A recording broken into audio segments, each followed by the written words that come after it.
support from them. So, parents, samtang amo pa na sa aton, dapat na sila, disiplinahon.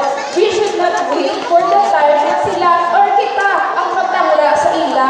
Kung amo pa pag-disiplina ka sa ila, matsyad nyo, mamali pa sila na, kung kita naman nagatangla sa ila, hindi na.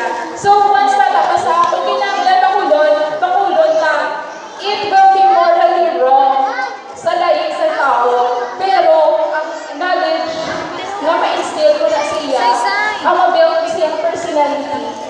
Laing. So, God makes love.